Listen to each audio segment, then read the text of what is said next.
Assalamualaikum warahmatullahi wabarakatuh. Saya dari kelompok 4. Nama saya Teddy Maulana, tugas saya sebagai dokumentasi. Perkenalkan, nama saya Muhammad Fareza Bibi. Di sini saya sebagai pencatat materi.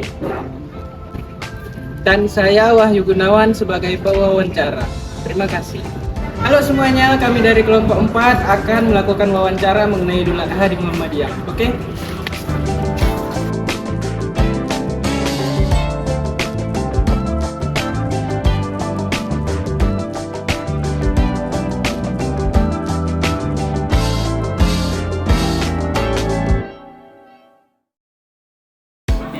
Seperti NU kan itu hari besok. Nah, tanggapan Bapak mengenai yang tahun ini yang berbeda ini gitu, Pak. Perbedaan pelaksanaan sholat Idul Adha tahun ini itu kan didasari kepada dua model penghitungan terhadap penetapan waktu Idul Adha. Yang pertama, Muhammadiyah itu lebih kepada dia menggunakan sistem hisab berhitung. Nah, karena sistem berhisab ini kita diuntungkan untuk tahu berapa tahun ke depan kita pasti sudah tahu kapan waktunya pelaksanaan hari tersebut. Nah, sedangkan pemerintah atau organisasi lain itu lebih kepada wujudul hilal, melihat hilal. Nah, apalagi sekarang Mabim itu telah menetapkan, Indonesia masuk dalam Mabim itu telah menetapkan hilal itu bisa dilihat itu 3 derajat. Ya, dan 3 derajat itu baru dianggap hilalnya nampak dan waktunya masuk. Di bawah itu belum. Ya, di bawah itu belum. Nah, tahun ini sudah 2, sekian. Nah, makanya Muhammadiyah itu lebih kepada hisab. Nah, hisab ini seperti yang saya sampaikan tadi, 2, 3, 4 bahkan 50 tahun yang akan datang kita udah bisa menetapkan waktunya. Karena dia udah ada perhitungan, ada rumusnya. Itulah yang guna hisab. Nah, perbedaan itu wajar saja. Karena itu tadi dua metode perhitungan itu. Dua metode penetapannya antara hisab dengan wujudul hilal, melihat hilal. Jadi begitulah ya, Pak ya. Itu menyebabkan mengapa harus bisa terjadi perbedaan waktu. Nah, tapi yang harus digarisbawahi, perbedaan kita dengan Arab Saudi kan 4 jam. Sedangkan orang hari ini jamaah haji kita sudah wukuf di Arafah gitu. Nah, artinya kan waktunya sudah masuk gitu kan. Kemarin sudah wukuf di Arafah, nah artinya kan sudah 9 Zulhijjahnya kan kemarin. Nah, hari ini maka ditetapkan itu 10 Zulhijjah. Itu dia metode yang ada di Indonesia, ada 2 metode itu. Mengenai perbedaan ini ya Pak ya, itu kan didasarkan atas yang metode-metode tadi ya Pak ya. Ya. Nah, tanggapan Bapak bagaimana? Apakah Bapak terbuka, maksudnya itu apakah hal yang perbedaan seperti ini bisa diterima atau bagaimana Pak? Kita sebagai warga Muhammadiyah senantiasa membuka pintu seluas-luasnya untuk perbedaan. Kita tidak menghujat siapapun. Yang jelas dasarnya itu adalah memang berdasarkan Al-Quran dan Sunnah. Dan semuanya memiliki dasar yang sama gitu.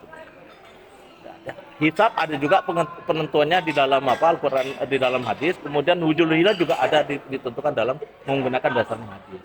Jadi perbedaan itu menurut saya itu adalah rahmat.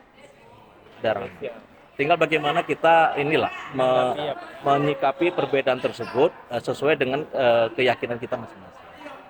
Dan Muhammadiyah tidak mempersoalkan ada perbedaan itu. Nah, pertanyaan selanjutnya, kenapa penting menyampaikan khutbah setelah sholat Idul Adha? Maksudnya sesuai tentang kurbankan apa? Jadi maknanya Untuk materi sebenarnya bebas, tapi karena ini berkaitan dengan Idul Adha, maka kita lebih cenderung kepada bagaimana kita mengulang sejarah tentang bagaimana sebenarnya kejadian pelaksanaan kurban itu, kan? Makanya kita mencoba mengambil nilai-nilai atau hikmah dari situ. Nah, itu kajian kita ulang-ulang terus. Materinya yang Nah, disampaikan di kalau di Idul Fitri nanti kan lebih kepada pembersihan diri. Ya, betul. Lebih daripada keutamaan keimanan, keutamaan ketakwaan. Nah, kalau kita lebih bagaimana seperti ketauladannya Ibrahim, kemudian keikhlasannya Siti Hajar, kemudian kesolehannya Nabi Ismail, itu kita ulang terus. Karena memang zaman sekarang ini kan lebih berubah.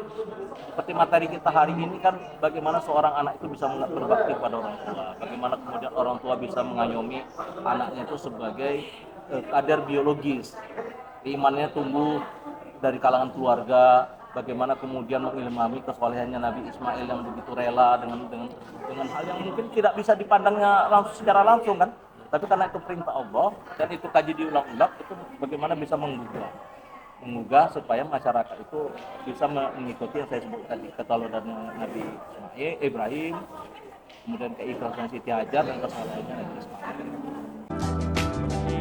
Tujuan dari sholat Idul Adha itu menurut Bapak apa? Tujuan dari sholat Idul Adha ya sesuai dengan tuntunan, ya sesuai dengan tuntunan kita melaksanakan sholat karena memang diatur sedemikian rupa oleh al-Islam dan di Muhammadiyah juga kita tetap menganut tentang itu, yaitu kita laksanakan gitu. Jadi kalau Idul Adha lebih kepada peningkatan, rata-rata semuanya adalah meningkatkan keimanan dan ketakwaan. Rasa syukur kita itu. Di posisi sekarang ini ada tauladan yang harus kita lihat dari Nabi Ibrahim itu, ya, keikhlasannya Siti Hajar itu dan kemudian kesolehannya Nabi Ismail itu, nah itu yang harus kita ulang-ulang, kita mengambil hikmah dari situ, sehingga anak-anak zaman sekarang, orang-orang tua zaman sekarang itu bisa melihat lah bagaimana perjuangannya, bagaimana keikhlasan dia untuk beribadah kepada Allah. Terus mata-mata hanya keikhlasan beribadah kepada Allah. Dia tidak melihat apa hakikat apa yang dia didapat secara langsung kan dengan menyembelih Nabi Ismail. Nggak nampak itu, tapi karena ketakwaan keimanannya tenang. Sekarang bagaimana membangun keimanan dan ketakwaan itu? Oke? Itu aja Pak. Cukup ya? Cukup Pak. Pak. Hari ini kita ada 9. Alhamdulillah, insya Allah banyak. 9 itu 4 dari keluarga kita yang ada di kampus, yang 5 lagi itu Dari ada dari mitra-mitra kita, dari Bank Rio Kepri, ada dari Kapolda Riau, ada dari Bank Syariah Indonesia, kemudian ada yang dari keluarganya dari satu keluarga kita di Malaysia. Itu ekor semua. Jadi ada 9. Makasih itu aja Pak. Sama ya.